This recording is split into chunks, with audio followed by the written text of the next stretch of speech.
Madem aşıklarım ben cahilim.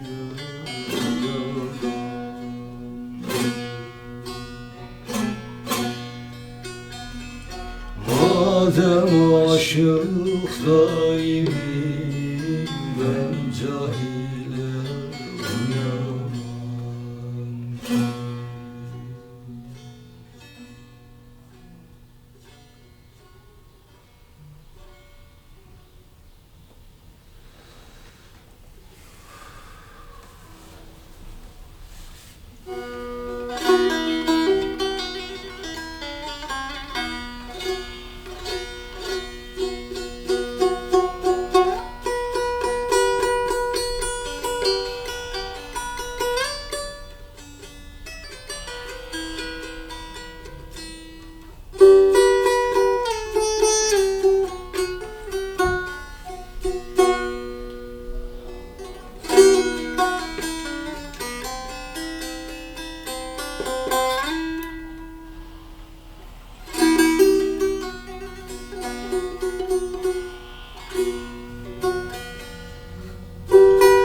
Bu dostumuzun adı Yangın.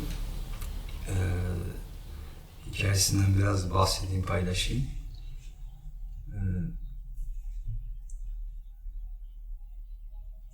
Aslında önce kendi hikayemden biraz paylaşayım. Böyle 7-8 yaşlarında falan başladı mevzu. Çok da ondan beri çok farkındaydım. Farklı başka bir sürü hikayelerle ilgilendim ama saz hep şeydeydi. Hayatımın önceliklerindeydi.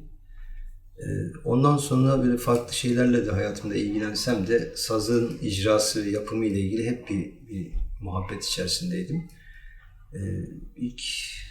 İlkokul 1 civarındayken falan bir ustayla karşılaşıp bir çıraklık yaptım. Saz teknesinin oyunu ile ilgili. Sonra o bir saz hediye etmişti bana. Hikaye oradan başladı. Ondan beri de kendimi anlatmak, yani uzun çok egoya, kibire girmeye gerek yok. Saz aşığı diyebilirim. Deyişlere, türkülere, bu coğrafyanın etnik müziklerine bir hayranlığım var. İcra ederken de sonraki zamanlarda da bunun yapımı ve hikayesiyle ilgili bazı duygulara ve bir yolculuğa çıktık. Velhasıl uzun hikaye, bir şekilde bir yetimiz oldu. Ustalarımızdan destur aldık, el aldık ve işte bir kütükten, bir ağaçtan artık kendi sazlarımızı yapıp hikayesini en başından sonuna kadar bildiğimiz pürüpak bir yolculukla, icrası ve duygusuyla aşıklama giden bir ekibiz. Kardeşim Emre de bu yolculukta benimle beraber bana yoldaş. ve usta çırak kalfa ilişkisiyle gittiğimiz tükenmeye yüz tutmuş olan bir hikayenin de kendimize göre tatlı sorumluluğunu taşıyan temsilcileriyiz. Yangının hikayesi Aydın Nazilli taraflarında bir sevgili dostumuz Kadir Kabak var. Orada eski bir tarihi hamam var. Onun yanına gidip birkaç gün mihman olduk. Sonra bir kıraathanenin yanından geçerken kış mevsimiydi. Dut ağaçlarını böyle kütükler yapmışlar, koymuşlar. Arabayı eğledim, girdim içeri. Bunlar ne yapacaksınız dedim. Dedi bunları yakacağız. Bu yangını yaptığım kütük sıradakiydi. Yani onun öncekilerini kırmışlar böyle sobaya işte girecek bir halde hazırlamışlar. Yangın bir sonraki kütük yani onlar bittiğinde sıra buna gelecek. Sonra orada hikayeyi anlattım. Ben bir nacizane bir saz ustasıyım. Eğer bunu yakmazsanız bana verirseniz bunu bir saz yapıp bir yolculuğa çıkarmak isterim. Size ne istiyorsanız karşılığında size gidip odun alayım, bir şey alayım diye bir helalleştik. Sonra bunu aldım. Bir atölyemiz var Işık Kapısı. Oraya getirdikten sonra orada işte bir sürü canımızın eli değdi. Zımparasıyla, keseriyle, ben de nacizane rehberliğimle sazımızı köknar, kapak, dut ağacı ve ardıç sap yani dede sazı eski formuyla bunlar gül ağacı. Pirimin bana bir öğüdüdür. Eğer dede sazı yapacaksan bir dem alacaksan hani bizim şimdiki yeni çağda sound dediğimiz yani o tonu almak istiyorsanız köknar ağacından kapağı olacak arı vızıltısı gibi dut ağacından gövdesi olacak ve ardıç ağacından bir sapı olacak. Tabii bunlar köşeli değil. Biz de zaten yeni çağ çocukları olarak bunları geleneksel hikayeleri devam ettiriyoruz ama aynı zamanda sentezliyoruz da kardeşlerimizle beraber. Biz de biraz ciddiye alırsak gördük ki çok güzel huşuya düşüyoruz. Biraz daha yeni bir oluşumun yolcularıyız. Nereye gideceğini biz de çok kestiremiyoruz ama Nuh'un gemisine binmeye çalışan canlarız. Ve bizim gibi bir sürü dostlarımız var dünyanın her yerinde. Şimdi kavuşma zamanı ve marifet zamanı.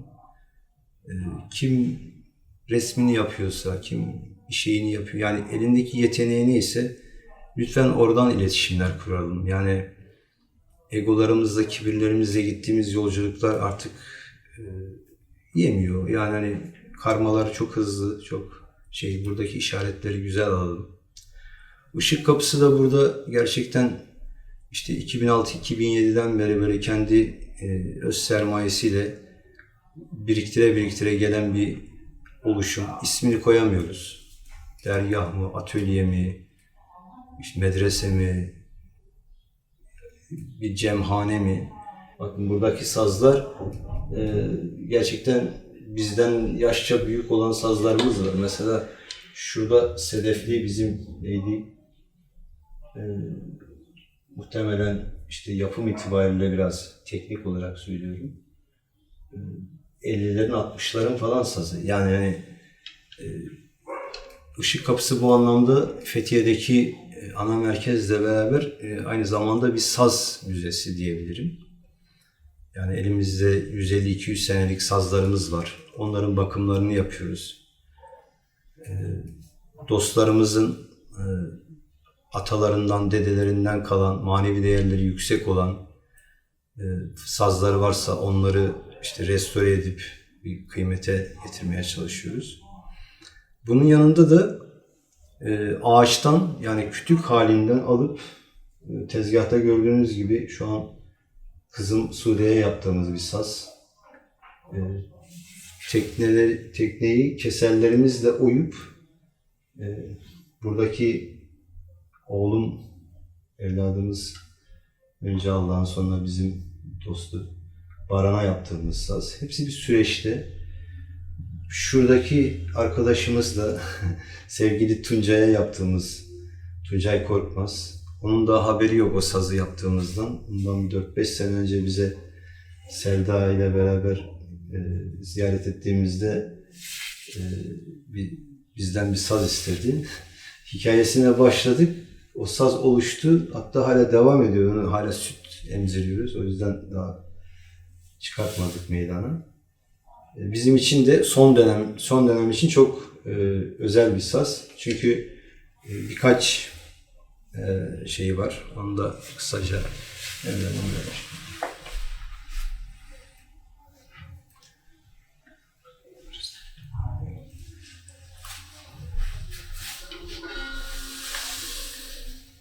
bu sazımızın da şöyle bir karakteristik bir özelliği oluştu. Tuncay bize istediği sazı tarif etmeye çalışırken biz şu böyle bir done istedik kendisinde. Nasıl yani işte kişinin icrasına göre de biz elimizdeki sazları işte değiş mi çalacak, bozlak mı çalacak, yani onların da kendi içine teknik bazı hikayeleri oluşuyor. Hem çok naif olsun hem çok sert olsun dedi. İşte böyle yakışıklı olsun ama mütevazi olsun falan. Bütün, şu an aklıma gelmiyor ama bütün zıt ne varsa bize aktardı ve biz 2 sene onu sentezledik, acaba bizden ne istiyor diye. Çünkü biri ak biri kara. Bizde de gri yok. Bu da bizim için çok özel oldu. Yani o arada argelerimizi yaptık. Farklı eski sazlarda bazı denemeler yaptık ve sonuçta şöyle bir şeye vardık. Şimdi bazı sazlarımız vardır. İcracılar yumuşak bir çalımı vardır bu sazın. Çok naiftir. Ama bazen de işte tırnaklarla Erkan Oğur Hoca gibi işte kopuz üzerinde falan çalmak isteyen, daha çok gitar icrasında bulunan dostların bağlamayla çok daha rahat ilişki kurabilmeleri anlamında da şurada bir olanak oluşturduk. Yani şurada şelpe ve yumuşak çalımlarda, özellikle değişlerde ve İran yöresinin tembur çalımlarında yumuşak bir olanak veriyor. Bu tarafa geldiğimizde de istediğimiz şekilde tırnaklarımızın kapağa değmeden güzel bir ton, güzel bir lezzet alabileceğimiz bir form oluşturduk. Bunu da aynı zamanda bu mutlaka kolektif bilinçtir. Başka yerde birileri düşünmüştür ki biz yapmışızdır. Lakin yani bizde de bir can buldu nacizane. Ustalarla, dostlarla paylaşmak istedik. Sağ olsun burada da Talip ve Ömer kardeşimiz de bizi kayda alıp, çekime alıp sizlerle buluşturma gayreti içerisinde. Yani güzel bir yolculuktayız. Aynı zamanda çok keyifli yaşayıp kendi kendime yetebilmeye çalışan bir güruhuz. Şehirde de şu an görmüş olduğunuz atölye İstanbul Kadıköy'de ki ışık kapımız. Hani buraya geldiğimizde eski sazlarımızı restore ederek, buradaki dostlarımızla meşgul ederek onları da mihman edebileceğimiz güzel bir alanımız var. Aldı verdi dengesini kurmaya çalıştığımız bir süreç. Aslında bütün insanoğlu olarak maddi manevi. Yani elin taşın altına lütfen herkes koysun. Parası olan parasını koysun, gönlü olan gönlünü koysun. Yeni bir şeye doğru gidiyor hikayeler. Hepimiz de bunun farkındayız. Yani en azından birçoğumuz bunun farkındayız. Artık gardımızı indirip güzel insanların birbirine destek olacağı bir süreç. Kendim Alevi Bektaşi geleneğinin bir çocuğum. Ama en sevdiğim kardeşlerinden Emre, diğer canlar falan. İşte başka farklı etnik kökenli bir sürü dostlarımız var. Onun altını çizmek istiyorum. Artık hikayeler çok değişti. Alevilik sadece Ali ve Muhammed'in, ümmetinin, onun soyununla ilgili olan seyitlik makam, onlara saygımız var. Fakat güzel insan demek. Yani bunlar varoluştan, ta Luvilerden, Mu kıtasından bu zamana kadar bize gelmiş olan bu kodlamalar tekamülümüzde zuhur ediyor ve biz de farklı sınavlar içerisindeyiz. İşte bizim ışık kapısı olarak buraya sembolize etmeye çalıştığımız dört kapı ve işte ışığın yansıması, elbette karanlık da var, kötü de var, negatif de var.